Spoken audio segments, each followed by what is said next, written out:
from a strong advocate for housing, Senator Young. Well, thank you, Chairman, for holding this important hearing on affordable housing. I thank every one of our witnesses, because I have to tell you, as I travel across the state of Indiana, I hear from every community about the importance of affordable housing and about the challenges they're experiencing right now. This shortage is, of course, being exacerbated by the current inflation challenges more broadly impacting the country. And throughout my time in Congress, I've done my best to remain focused on efforts to address the housing shortage. I've been proud to work in particular with my Finance Committee colleague, Senator Cantwell, on the Affordable Housing Credit Improvement Act. This bill, as I think our witnesses know, will help strengthen the low-income housing tax credit program, also known as LIHTC, which remains the most successful affordable housing program in the United States, a public-private partnership supported in a bipartisan fashion over the years. If we want to address our nation's housing affordability crisis, I think it's crucial that we pass the legislation to improve the affordable housing program, the LIHTC program, by passing the Affordable Housing Credit Improvement Act as soon as possible. So I ask our witnesses today, this should be an easy one, by a show of hands, who supports this Affordable Housing Credit Improvement Act?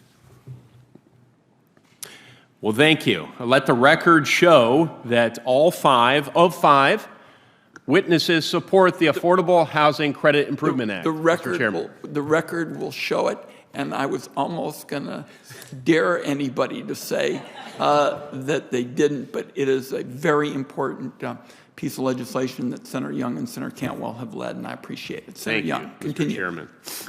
Let the record also show none of the witnesses are under duress or so forth. Okay, thank you. So let's dive into why this bill, just for a moment, in the LIHTC program have such far-reaching support. Mr. Roberts, can you kindly explain what it is that makes the low-income housing tax credit so effective in addressing the affordable housing crisis? Well, thank you, Senator, and thank you for your leadership on the Affordable Housing Credit Improvement Act, as well as the Neighborhood Homes Investment Act. They share a common DNA, and what makes these credits work so well is a combination of factors. First is private market discipline. The credits only flow after the development is completed and public benefits are flowing. So we're not giving money away and hoping for a good result. We're paying only for success. And paying for success, which is another thing that I've been focused on during my time in Congress. Frankly, my constituents insist upon it. Yes, and by the way, thank you for your leadership on applying this pay-for-success principle throughout the federal system. It has tremendous promise, I believe. In addition, and so it's a very competitive market. The credits are limited. The states allocate them only for the highest priority activities, and then investors have to compete to invest in those properties. And if for any reason compliance is not followed through, those credits are recaptured. So tremendous discipline. Second, state administration.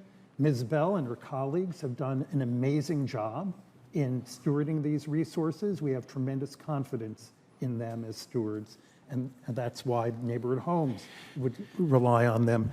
And they are both targeted and flexible. So they're targeted to the greatest needs, but flexible in how they're applied, and the tremendous economic and community benefits spinning off. Thanks so much for that. One of the things I find unifying about the housing affordability crisis, and I like to focus on unifying issues. The chairman was kind to mention the innovation or China competition bill that we were able to advance last night on the floor of the U.S. Senate. One reason I was working on that is during this time of tribalized and parlous politics, we can rally around solving difficult challenges together across political aisles, across political philosophies. And this housing affordability crisis, it's striking how it impacts various demographic groups, geographic areas. It doesn't really seem to discriminate a lot. The brunt of this crisis, it falls on a diverse population, and it's so important we support programs and ideas that meet the needs of these varied communities. So, Ms. Wade, just very briefly, can you please talk about how the LIHTC program helps a range of people in need? Senator, thank you for the question, and also thank you for all that you have done to support affordable housing.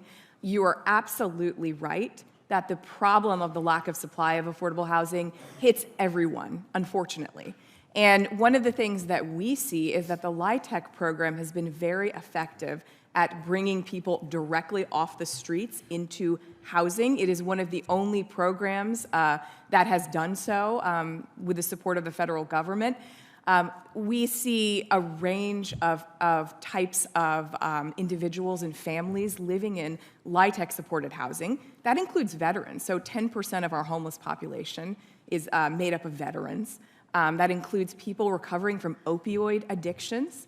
That includes seniors, people with disabilities. I mean, it really does run the gamut of some of our nation's most vulnerable.